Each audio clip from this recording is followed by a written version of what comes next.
Qualquer um sabe que uma obra de engenharia como esse viaduto necessita de muitos conhecimentos tecnológicos para ser construída. Os engenheiros têm que prever, inclusive, que com o calor os materiais se dilatam. Por isso, grandes estruturas de concreto, como prédios, viadutos e pontes, necessitam ser construídas com pequenos vãos e folgas entre as lajes, para que elas possam se acomodar nos dias muito quentes. Esse efeito de dilatação com o calor tem o nome de dilatação térmica, e é exatamente esses cálculos de dilatação que você vai ver na teleaula de hoje. Nessa teleaula, você vai ver quais são os principais tipos de dilatação térmica e como calcular a dilatação para conseguir um encaixe com ajuste forçado.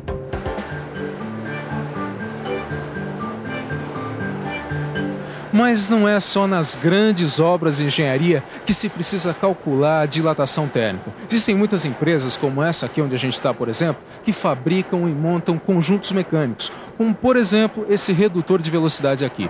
Para se fazer uma peça como essa, é necessário que se façam encaixes com ajuste forçado. Ou seja, a medida do furo é menor do que a medida do eixo. Tá vendo? Não está entrando.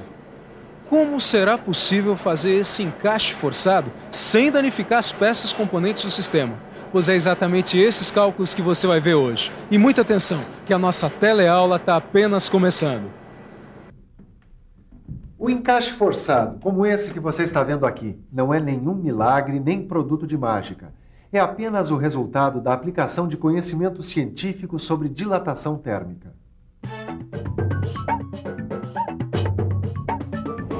Dilatação, aumento de dimensões, aumento do volume. Térmico, algo relativo ao calor. Isso mesmo. Dilatação térmica é o aumento das dimensões, isso é, do tamanho que os materiais apresentam quando são submetidos ao aumento da temperatura. E você sabe por que isso acontece? Quando ocorre o aumento da temperatura, os átomos que formam a estrutura dos materiais começam a se agitar mais e mais. Com isso, vão ocupando mais espaço. Esse fenômeno causa a dilatação do metal submetido ao calor. Tito, dá um pulinho aqui. É legal. Calor. Isso aqui tá uma estufa, gente. Ei, que coisa, mas... E aí, mestre Silva, o que manda? Ô, Tito, é o seguinte, a gente vai começar a trabalhar com redutores de velocidade. Você já trabalhou com isso? Bom, eu não. Mas eu sei que tem que calcular a dilatação térmica. Já é um bom começo. O que mais você sabe? Bom, eu sei que quando a gente aquece os materiais, eles se dilatam. E de vez em quando até empenam. Mais ou menos igual essa janela aí. Mas tem uma coisa que é muito importante de saber sobre a dilatação térmica. Presta atenção. Quando o material se dilata, essa dilatação acontece em 3 direções. Na direção do comprimento, na direção da largura e na direção da altura. Se você considera essas 3 direções ou dimensões ao mesmo tempo, a dilatação é chamada de volumétrica. Mas se você considera apenas 2 dimensões, a dilatação é chamada de superficial. E por fim, se você considera apenas uma dimensão, a dilatação é chamada de linear. Volumétrica, superficial e linear. A dilatação pode ser considerada dessas 3 maneiras, mas dá só uma olhadinha nesses materiais aqui. Existem diversos tipos de materiais: o alumínio, a porcelana, o vidro, o cobre e o chumbo. Será que todos esses materiais dilatam da mesma maneira? Se você pensou que cada material tem uma dilatação diferente, você está certo. Na verdade, cada material aumenta suas dimensões de uma forma diferente. A variação de tamanho que o alumínio vai sofrer é diferente da variação de tamanho do vidro, mesmo quando aquecidos à mesma temperatura. Essa variação de tamanho que os materiais têm quando aquecidos depende de uma constante, característica de cada material. Essa constante é conhecida por coeficiente de dilatação térmica. Esse coeficiente é que vai ajudar na hora de fazer os cálculos de dilatação térmica. Ele é representado pela letra grega alfa. Esses coeficientes de dilatação linear dos diversos materiais você encontra numa tabela como essa aqui. Como você pode ver, cada tipo de material está listado à esquerda e possui um coeficiente de dilatação linear próprio. Agora você já sabe que os materiais possuem um coeficiente de dilatação linear, mas deve estar se perguntando, aonde o encaixe forçado entra nisso? Na verdade, é uma questão simples. Digamos que eu queira fazer um ajuste forçado entre essas duas peças de aço, uma coroa e esse eixo aqui. Sabemos que o aço muda suas dimensões quando aquecido. Para fazer o ajuste forçado, é necessário aquecer a peça fêmea, ou a que possui furo, no caso a coroa, que assim se dilatará. Enquanto a peça estiver quente, você monta a coroa no eixo. E aí, quando a coroa esfriar, o ajuste forçado estará pronto. Ah, agora eu entendi o processo. Mas como é que eu vou saber qual a variação de temperatura que eu tenho que aquecer a peça? É aí que entra o cálculo da dilatação térmica.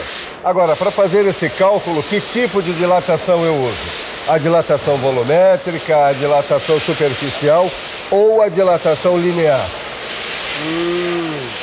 Vamos pensar um pouco? Vamos pensar um pouco. Peraí. A medida que eu preciso saber para calcular a dilatação térmica é o diâmetro do furo da coroa, é claro! Bom, se eu só preciso dessa medida para fazer o cálculo e o diâmetro é um pedaço de linha reta, então eu devo considerar apenas a dilatação linear. É isso, dilatação linear. Bem pensado, Tito. Agora, para fazer esse cálculo, provavelmente deve existir alguma fórmula. E existe. Dá só uma olhada aqui. Para o cálculo da dilatação térmica, você precisa aplicar essa fórmula aqui. Eu não estou entendendo essa fórmula muito bem. Preste atenção. ΔL é o aumento de comprimento que você precisa. Alfa é o coeficiente de dilatação linear. LI é a medida inicial que você tinha, ou seja, o diâmetro do furo da coroa. Finalmente, ΔT é a variação da temperatura.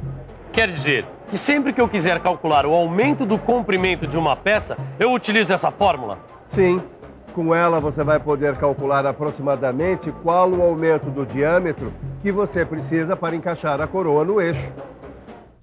Vamos supor que você tenha que montar esse conjunto aqui. O diâmetro da coroa deve ser 0,05 milímetros menor que o diâmetro do eixo onde ela será montada. O seu problema é saber a quantos graus a coroa deve ser aquecida para obter o encaixe com o aperto desejado. Você sabe que vai ter que usar a fórmula que acabou de aprender. E sabe também que a peça a ser aquecida é a coroa, que tem o furo. Então você deve analisar com cuidado as medidas da peça. A medida disponível é o diâmetro do eixo, que é de 50 milímetros. Só que a medida que você precisa para fazer o cálculo é o diâmetro do furo da coroa. Mas o diâmetro do furo da coroa é 0,05 milímetros menor que o diâmetro do eixo. Então, a medida necessária é o diâmetro do eixo menos 0,05 milímetros. Ora, se o eixo é de 50 milímetros e a diferença do diâmetro da coroa é de 0,05 milímetros, então a medida necessária é 49,95 milímetros.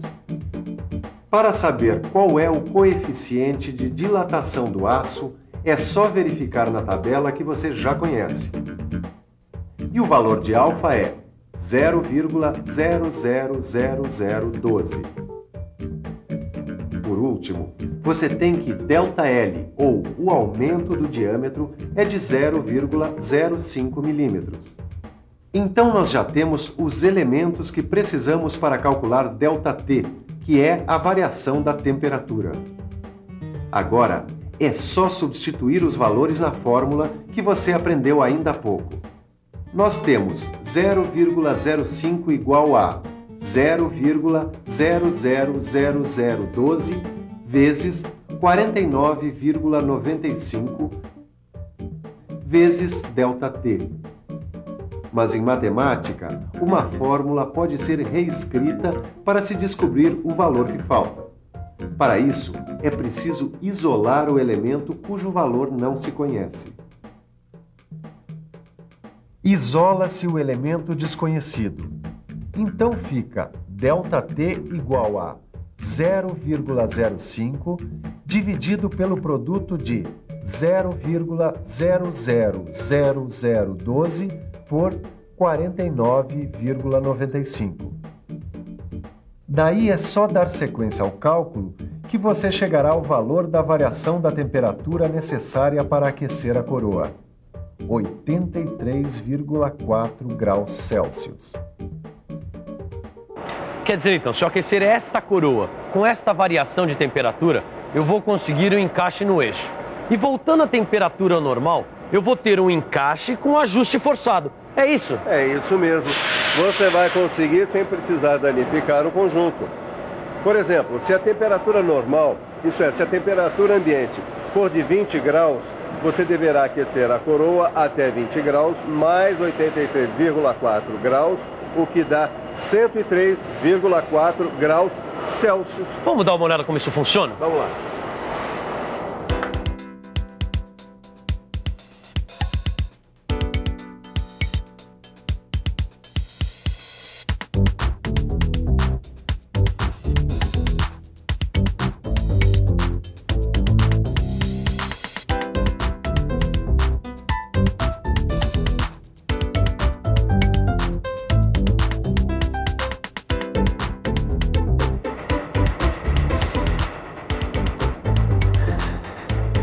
Que beleza! Eu adoro aprender coisas novas. Com certeza você também recebeu muitas informações novas. Portanto, essa é a hora para uma boa revisão. E atenção, se liga aí que é hora da revisão. Na teleaula de hoje, você viu que os materiais, quando aquecidos, sofrem uma dilatação térmica. Aprendeu também que a dilatação térmica ocorre sempre em 3 dimensões: no comprimento, na largura e na altura. E que a dilatação pode ser volumétrica, superficial ou linear. Viu que cada material aumenta suas dimensões quando aquecido e que essa variação de tamanho depende de uma constante característica do material chamada coeficiente de dilatação térmica. E aprendeu a fórmula para calcular a temperatura adequada para obter a dilatação necessária para a montagem do conjunto mecânico. Na nossa teleaula de hoje, você viu que os materiais dilatam com o calor, mas para dilatar o seu conhecimento, só mesmo mergulhando de cabeça no seu livro de estudos. Lá você vai encontrar uma série de exercícios para ajudar você a aprofundar ainda mais tudo o que você aprendeu aqui hoje. Até mais, tchau!